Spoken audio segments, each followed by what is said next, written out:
নমস্কার, দেখছেন Kolkata TV. Good morning Kolkata নিয়ে রয়েছে আমি তস্মিনা। গুড মর্নিং কলকাতায় তসমিনার সঙ্গে রয়েছে আমি অভিক। আর শুরুতেই যে খবরের দিকে নজর রাখবো, বিশ্বাস ভেঙেছে তৃণমূল কংগ্রেস। কাজেই তড়িঘড়ি ছুটলেন রাজধানীতে, সেখানেই ফের বিজেপিতে যোগ দিলেন অর্জুন সিং। তবে তিনি কি ব্যারাকপুরের বিজেপি প্রার্থী? অন্যদিকে জল্পনা থেকেই গেল, বরং অর্জুনের মুখে শোনা গেল 2026-এর পর বাংলায় রাষ্ট্রপতি শাসনের কথা। রবিবারের বার বেলায় জমে উঠেছিল ব্যারাকপুর। 10ই মার্চ চমকের ব্রিগেড থেকেই 42 আসনে প্রার্থীর নাম ঘোষণা করেছিলেন তৃণমূল কংগ্রেসের সেনাপতি অভিষেক বন্দ্যোপাধ্যায়। মঞ্চে থাকলেও তালিকায় নাম ছিল না অর্জুন সিংয়ের। তারপর থেকে ঘটেছে নানান নাটকীয় ঘটনা। নিজের অফিস থেকে সরিয়ে ফেললেন মমতা এবং অভিষেকের ছবি, পরিবর্তে দেখা গেল নমর সঙ্গে অর্জুন সিংয়ের ফটো। পরে দিল্লি গিয়ে ফের পদ্মে যোগদান করেন অর্জুন সিং। তবে এখনও স্পষ্ট হয়নি অর্জুন সিং কি ব্যারাকপুরের বিজেপি প্রার্থী। তবে এটা পরিষ্কার যে জমে উঠেছে অর্জুন পার্থর লড়াই। 2024-এর ব্যারাকপুর নিয়ে একটি বাক্যও ব্যয় না করলেও অর্জুনের দাবি 2026-এর পর বাংলায় জারি হবে রাষ্ট্রপতি শাসন। 2029-এ এক দেশ এক vote, one nation one vote declare হচ্ছে, প্রায় 29 থেকে হবে। 26-এর পরে কিন্তু বাংলায় রাষ্ট্রপতি শাসন হবে। কেনই বা বললেন রাষ্ট্রপতি শাসনের কথা? এটা কি শুধুই তার রাজনৈতিক ঝাঁঝ বাড়ানোর প্রচেষ্টা? অর্জুনের এই কথার পরিপ্রেক্ষিতে কলকাতা টিভিকে প্রতিক্রিয়া বিরোধী দলের নেতাদের। আবার অর্জুন সিং তৃণমূলে টিকিট না পেয়ে বিজেপিতে গেছেন এটা আমি জানতাম, কিন্তু অর্জুন সিং তৃণমূল বিজেপি ছেড়ে জ্যোতিষ চর্চায় গেছেন এটা আমি জানতাম না। তিনি কবে এত বড় জ্যোতিষী হলেন যে 2026 সালে রাষ্ট্রপতি শাসন হবে বলে দিচ্ছেন? বছর বছর দল পাল্টান তো বছর বছর মানে দলের নামটা শুধু পাল্টে যায়, বক্তৃতাটা সব একই থাকে।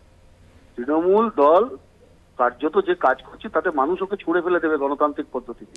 আর 10ই মার্চে টিকিট ঘোষণা হওয়ার পর সেখানে তার নাম না থাকায় সঙ্গে সঙ্গে নীতি আদর্শ জলাঞ্জলি দিয়ে আবার বিজেপির কাছে আত্মসমর্পণ করে আবার বিজেপি হয়ে তিনি এখন গান গাইছেন, যেহেতু তিনি বিজেপির কাছে নিজেকে সমর্পণ করেছেন।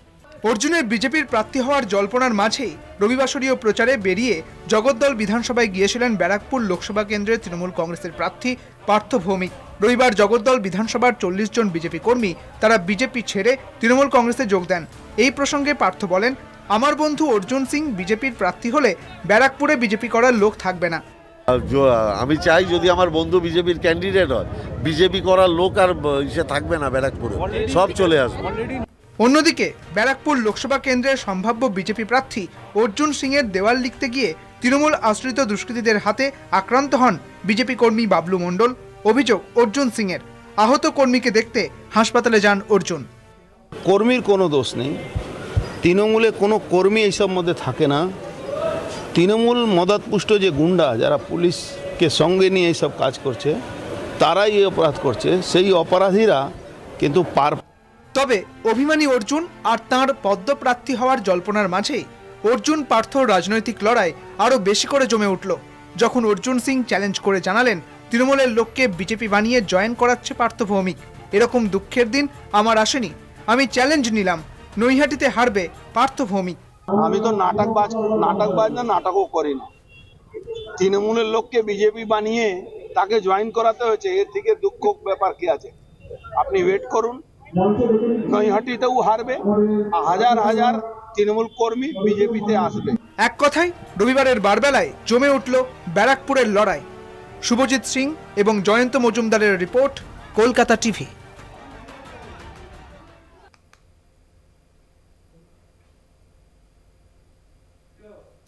অধীর চৌধুরী বিজেপিকে আসন ছেড়েছেন, সরাসরি আক্রমণ ফেরহাদ হাকিমের। তার দাবি মুর্শিদাবাদের 3 আসনেই জয় পাবে তৃণমূল। জেলার বেসুরো বিধায়ক হুমায়ুন কবিরের সঙ্গেও এদিন আলোচনা সারেন ফিরহাদ, তবে আলোচনায় খুশি নন হুমায়ুন।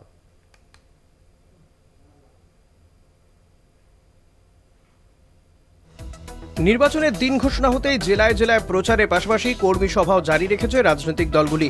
মুর্শিদাবাদে এমনই এক কর্মসূচিতে ফেরহাদ হাকিম জেলায় পৌঁছে কর্মীদের উদ্দেশ্যে ভোকাল টনিক দিলেন দলের হেভিওয়েট নেতা। সরাসরি তোপ দাগলেন বহরমপুরের সাংসদ অধীর চৌধুরীর বিরুদ্ধে। বিজেপিকে আসন ছেড়েছেন অধীর, অভিযোগ ফেরহাদের। একই সঙ্গে জেলার 3 আসনে তৃণমূলের জয় নিশ্চিত বলেও দাবি তাঁর। বহরমপুরের যে মিথ অধীর চৌধুরী, যেহেতু তিনি বিজেপির কাছে আত্মসমর্পণ করেছেন, তাই 2টো সিট দিয়ে দিয়েছিলেন বিজেপিকে। বহরমপুরের মানুষ আর ক্ষমা করবেন না। এবার তৃণমূল কংগ্রেসকে যখন সারা মুর্শিদাবাদ দিচ্ছে, বহরমপুরের মানুষও তৃণমূল কংগ্রেসের দিকে ঝুঁকেছে এবং আমরা এই 3টে সিটই জিতব। শনিবারই বেসুরো তৃণমূল বিধায়ক হুমায়ুন কবির এবং নিয়ামত শেখ ফিরহাদ হাকিমের সঙ্গে দেখা করতে হোটেলে যান। নতুনভাবে অন্য কোথাও যাবেন নাকি দলেই থাকবেন সে বিষয়ে আলোচনা হয় বলে জানান হুমায়ুন কবির। তবে আলোচনা নিয়ে মুখ খুলতে চাননি ফিরহাদ। হুমায়ুনকেও কালকে আমি বলেছি যে এসব না বলে যদি সমস্যা কিছু থাকে, যদি অভিমান কিছু থাকে, সেটা ঘরের মধ্যে ভাইয়ে ভাইয়ে মিলে মেটাতে হবে। বাইরে এসে সব কথা, আমিও কি ওর সাথে কি কথা হয়েছে ন্যাচারালি আমি প্রেসে বলবো না, কারণ এটা আমাদের পার্টির ভেতরের কথা। তবে আলোচনায় মন ভেজেনি হুমায়ুনের। অসন্তোষ জিয়ে রেখেই দলীয় প্রার্থী পাঠানোর হয়ে প্রচারে নামবেন না ফের সাফ জানিয়ে দিলেন ভরতপুরের বিধায়ক। এখন ভোটটা অন্য জায়গায় পাঠিয়ে দিয়ে সেই ভোটটা আবার আমার পক্ষে আসবে কিনা সেটা আমাকে দেখতে হবে, ওই জন্য তো মুখ খুলেছি। আমি তো অন্য পারোর জন্য হ্যাঁ, আমি কিচ্ছু বলবো না। আমি বলছি তো 18 এপ্রিল পর্যন্ত অনেক কিছু জানতে পারবেন, শুনতে পারবেন। মিটিং সেই জন্য সাক্ষাৎকার, আমি কারোরই হয়ে নামবো না। যখন সময় আসবে তখন কার হয়ে নামবো না আমি নিজের হয়ে নামবো, সে তো সময় কথা বলবে, আগেই তো বলছি। বহরমপুরে অধীর গড়ে দাঁড়িয়েই অধীর চৌধুরীকে চ্যালেঞ্জ ফিরহাদের। মুর্শিদাবাদে জয় নিয়ে আত্মবিশ্বাসী, তবুও হুমায়ুন অস্বস্তি থেকেই যাচ্ছে। প্রার্থী ঘোষণার আগে দল ছেড়েছেন তাপস রায়, ঘোষণার পরে দল ছাড়লেন অর্জুন। তাহলে কি এরপর তালিকায় হুমায়ুন? কল্যাণ চন্দ্রের report, Kolkata TV. Good morning কলকাতায় এখন সময় একটা বিরতির। গুড মর্নিং কলকাতা নিয়ে ফিরছি বিরতির পর। ফিরে এলাম বিরতির পর, আর এই মুহূর্তে নজর রাখবো একটি গুরুত্বপূর্ণ খবরে। গার্ডেন রিচে ভেঙে পড়ল নির্মীয়মান বিল্ডিং। 134 নম্বর ওয়ার্ডে গার্ডেন রিচ পোর্ট এলাকায় ফতেপুর রোডে বহুতল ভেঙে বিপত্তি। একেবারেই তাই, এবং গতকাল মধ্যরাতে এই ঘটনা ঘটে, যেখানে বহুতল ভেঙে বিপর্যয়ের ঘটনা ঘটে এবং সেখানে এখনো পর্যন্ত যে খবর পাওয়া যাচ্ছে যে দুজনের মৃত্যুর ঘটনা ঘটেছে এবং আশেপাশে একাধিক ঝুপড়ি ছিল, সেই ঝুপড়ির মধ্যেই ভেঙে পড়ে যায় বহুতলটি। এখনো পর্যন্ত 11 জনকে সেখান থেকে উদ্ধার করা সম্ভব হয়েছে। উদ্ধারকারী দল তারা রাতের বেলাতেই সেখানে পৌঁছে যান। এখনো পর্যন্ত সেখানে উদ্ধার কাজ চলছে। আপনাদেরকে জানিয়ে রাখবো যে ফিরহাদ হাকিম, কলকাতার মেয়র, তিনি ঘটনাস্থলে গিয়ে পৌঁছেছিলেন। দমকল মন্ত্রী সুজিত বসু তিনি গিয়েছিলেন সেখানে। একদমই অভিক, এবং ঘটনাস্থলে পৌঁছে যান দমকল মন্ত্রী সুজিত বসু এবং কলকাতার মেয়র ফিরহাদ হাকিম, এবং যুদ্ধকালীন তৎপরতায় কিন্তু উদ্ধার কাজ চালাচ্ছে বিপর্যয় মোকাবিলা বাহিনী, এবং ইতিমধ্যে সেখানে দমকল বাহিনী এখনো উপস্থিত রয়েছে এবং ধ্বংসস্তূপের নিচে এখনো অনেকে আটকে থাকার আশঙ্কা কিন্তু রয়েছে। একেবারেই তসমিনা, এবং যাদের মৃত্যু হয়েছে এই বহুতল বিপর্যয়ের কারণে তাদেরকে 5 লক্ষ টাকা করে ক্ষতিপূরণ দেওয়া হবে বলেই ঘোষণা করা হয়েছে। অন্যদিকে আহতদেরকে 1 লক্ষ টাকা করে ক্ষতিপূরণ দেওয়া হবে, এমনটাই কিন্তু ঘোষণা করেছেন কলকাতার মেয়র ফিরহাদ হাকিম। গতকালের রাতের ছবি এই মুহূর্তে আপনাদের সামনে তুলে ধরছি, যেখানে এই নির্মীয়মানকারী যে বহুতল তার কাজ চলছিল এবং সেই সময় হঠাৎ করেই আশেপাশে ঝুপড়ির ওপর ভেঙে পড়ে এই বহুতলটি, যার কারণে মৃত্যুর ঘটনাও ঘটে। একদমই অভিক, এবং যুদ্ধকালীন তৎপরতায় ইতিমধ্যে উদ্ধার কাজ শুরু হয়েছে। আমরা দেখাচ্ছি সেই ছবি কলকাতা টিভির পর্দায়। গার্ডেন রিচে বহুতল ভেঙে বিপর্যয়, একদমই সেই ছবি এই মুহূর্তে দেখাচ্ছি আপনাদেরকে। গার্ডেন রিচে 134 নম্বর ওয়ার্ড, সেখানে এই বহুতল ভেঙে বিপর্যয়ের ঘটনা। সেই বিপর্যয়ের ঘটনায় 11 জনকে উদ্ধার করা হয়েছে। উদ্ধারকারী দল সেখানে যায় এবং ঘটনায় 2 জনের মৃত্যুও হয়েছে, এবং মৃতরা হলেন শামা বেগম এবং হাসিনা খাতুন।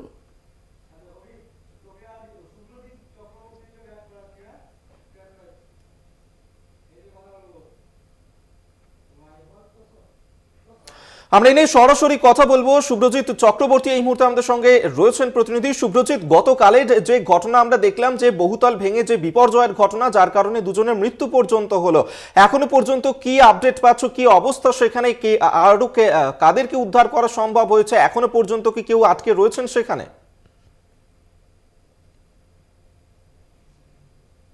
একেবারে গতকাল কিন্তু মধ্যরাতে গার্ডেন রিচের কলকাতা কর্পোরেশনের 134 নম্বর ওয়ার্ডের গার্ডেন রিচের এই এলাকায় কিন্তু দেখা যায় ফতেপুর এলাকা, সেই এলাকায় কিন্তু দেখা যায় একটি 5তলা বহুতল নির্মীয়মান বিল্ডিং, সেই বিল্ডিং কিন্তু হঠাৎই ভেঙে পড়ে এবং সেই বিল্ডিং ভেঙে পড়ে পাশের যে ঝুপড়ি ছিল সেই ঝুপড়িতে কিন্তু ভেঙে পড়ে এবং সেখানে বহু মানুষজন ছিল এবং তারপরেই কিন্তু কলকাতা পুলিশের যারা পুলিশ আধিকারিক রয়েছেন এবং ঘটনাস্থলে পৌঁছান দমকল মন্ত্রী সুজিত বসু সহ কলকাতার মেয়র ফিরহাদ হাকিম এবং তারা ঘটনাস্থলে এসে যুদ্ধকালীন তৎপরতায় কিন্তু পুলিশের পক্ষ থেকে এই উদ্ধার কাজ শুরু করা হয়। ঘটনাস্থলে আসে ডিএমজির টিম এবং পাশাপাশি দমকলের আধিকারিকরা আসে এবং দেখা যায় এনডিআরএফেরও একটি দল তারা কিন্তু আসে এবং তারা উদ্ধার কাজ যুদ্ধকালীন তৎপরতা শুরু করে এবং এখনো পর্যন্ত প্রায় 10 জনকে উদ্ধার করা গিয়েছে এবং ইতিমধ্যে কিন্তু 2 জনের মৃত্যুর খবর সামনে আসছে।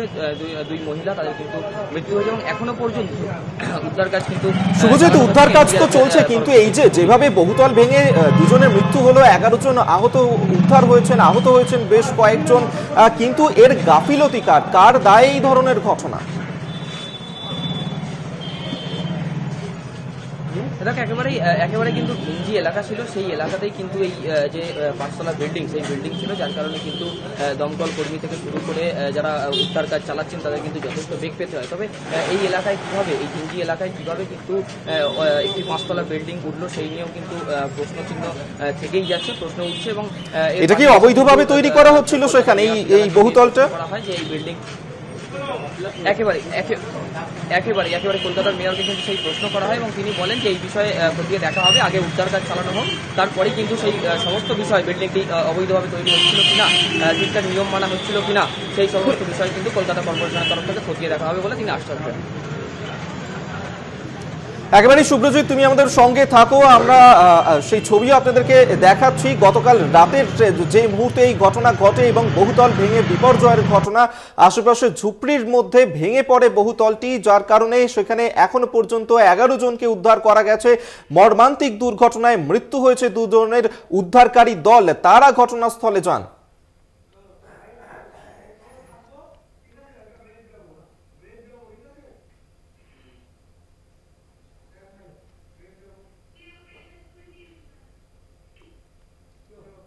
এই খবরেই ফিরবো, তবে এখন সময় একটা বিরতির। ফিরছি বিরতির পর, সঙ্গে থাকুন।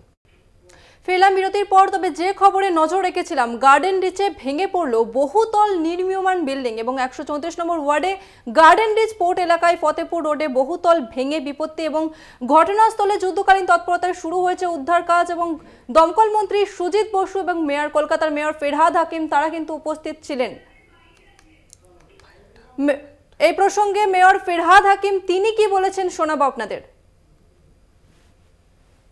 রেস্কিউ কাজ চলছে,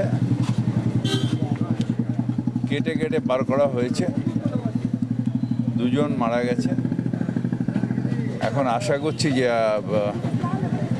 যারা আছে তাদের মধ্যে বেশিরভাগই মানে কথা হচ্ছে, কিন্তু তাদের চেক আপের জন্য নিয়ে যাওয়া হচ্ছে। ইনজোর্ডদের এখানেও কিছু রাখা হয়েছে 7 জন, আর বাদবাকি SSKM-এ নিয়ে যাওয়া হচ্ছে। আর SSKM থেকে অলরেডি 8 জনকে ছেড়ে দিয়েছে প্রিলিমিনারি ট্রিটমেন্ট করে। রেস্কিউ কাজ চলছে, দেখা যাক। আমি আশা করছি যে ওদের সাথে কথাবার্তা হচ্ছে, জলও খাওয়ানো হচ্ছে, ফোনও করছে, তো ওদের যদি বার করে নিয়ে আসা যায় তাহলে আমার। এখনো পর্যন্ত কতজন উদ্ধার হয়েছে? প্রায় 15 জন, 7 আর 15 জন। আরও এর ভেতরে যাদের সাথে কথা হচ্ছে আরও 4-5 জন আছে, তাদের আশা করছি বেরিয়ে যাবে। এই বাড়ির প্ল্যান থাকতে পারে না, যারা করেছে তাদের আইন অনুযায়ী ব্যবস্থা। বামফ্রন্টের আমল থেকে এই এলাকায় এরকমই চলছে। যে বাড়িটা কোলাপস করেছে ওটা কি লিগালি কনস্ট্রাক্টেড ছিল? না, আমি বলতে পারবো না, কিন্তু লিগালি এই এত বড় বাড়ি এই পাতলা গলিতে হয় না। এটার সমাধান সূত্র হচ্ছে যে প্রশাসনকে আরো স্ট্রিক্ট হতে হবে। যদি ইললিগাল বাড়ি হয় সেটা আইন অনুযায়ী ব্যবস্থা নিয়ে সাথে ডেমলিশ করবে। আধিকারিকদের বিরুদ্ধে কি কোনো অ্যাকশন নেবে যদি তাদের গাফিলতি হয়? আগে রেস্কিউটা হোক নিশ্চয়ই। সেগুলো ভেঙে পড়ছে, তারপর একটা বাড়ি না, এটা একটা হয়েছে নিশ্চিতভাবে পৌরসভায়, যেটা আমরা অফিশিয়ালি অ্যাকশন নেব। ফোনে রয়েছে আমাদের প্রতিনিধি রিয়া মাঝি। রিয়া, কি পরিস্থিতি এখন, কি জানা যাচ্ছে? জারি রয়েছে এবং পাশাপাশি তোমাকে জানিয়ে রাখবো যে ইতিমধ্যেই দুজনের মৃত্যু হয়েছে। দুজনের মৃত্যু হয়েছে এবং 13 জনকে এখনো অব্দি রেস্কিউ করা সম্ভব হয়েছে, যার মধ্যেই কিন্তু 2 জন মারা গিয়েছে, একজনকে আইডেন্টিফাই করা সম্ভব হয়েছে এবং বাকি আরো একজনকে কিন্তু আইডেন্টিফাই করা সম্ভব হয়নি। এবং যাকে আইডেন্টিফাই করা সম্ভব হয়েছে তার নাম হাসিনা বিবি, ওখানকারই লোকাল রেসিডেন্ট বলে এমনটাই কিন্তু সূত্র মারফত জানা যাচ্ছে। এবং পাশাপাশি তোমাকে জানিয়ে রাখবো যে গতকাল রাত থেকেই কিন্তু মধ্যরাতে। রিয়া, তোমার কথা পরিষ্কার শোনা যাচ্ছে না। শোনা যাচ্ছে? হ্যাঁ রিয়া, যেমনটা জানাচ্ছিলে।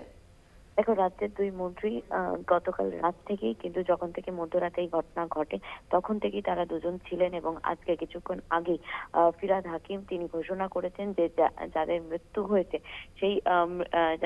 হয়েছে তাদের জন্য 5 লক্ষ টাকা এবং আহতদের জন্য 1 লক্ষ টাকা করে বরাদ্দ করা হয়েছে বলে এমনটাই জানিয়েছেন ফিরহাদ হাকিম। এবং পাশাপাশি তোমাকে জানিয়ে রাখবো যে আরো একটি বিষয় তিনি ক্লিয়ার করেছেন যে বহুতলটি ভেঙে পড়েছে এবং নিচে অনেকগুলি ঝুপড়ি ছিল, সেই ঝুপড়ির ওপরে যখন বহুতল ভেঙে পড়ে সেই হুড়মুড়িয়ে ভেঙে পড়ে এবং তারপরেই কিন্তু বহু মানুষ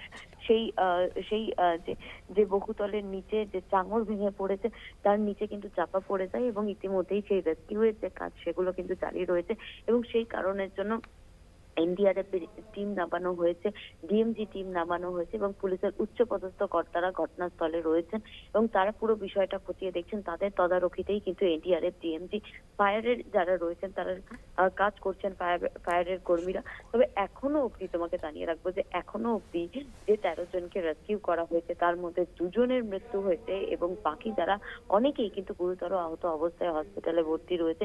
এখনো এই যে চাঙড়ের নিচে অনেকেই আটকে রয়েছে বলে অনুমান করা হচ্ছে এবং সেই কারণের জন্য এখনো রেস্কিউ অপারেশন। রিয়া, এই বহুতলের নির্মাণ নিয়ে প্রশ্ন উঠছে। একদমই, দেখো, বহুতলের নির্মাণ নিয়ে প্রশ্ন উঠছে কারণ ফিরহাদ হাকিম তিনি নিজেই বলেছেন যে ইল্লিগাল এই যে প্রমোটিং করা হয়েছে এখানে ইল্লিগাল এবং সেখানকার স্থানীয় বাসিন্দারা তারাও কিন্তু ক্ষোভ উগরে দিয়েছে যে এখানে প্রচুর ইল্লিগাল যে বাড়ি রয়েছে, এখানে বহুতল রয়েছে প্রচুর ইল্লিগাল এবং কম জায়গার উপরে বহুতল দাঁড় করানো হয়েছে ইল্লিগাল। রিয়া, তুমি নজর রাখো, পরবর্তীতে আবার তোমার কাছে আসবো। আপাতত ধন্যবাদ। আমরা কথা বলছিলাম আমাদের প্রতিনিধি রিয়া মাঝির সঙ্গে।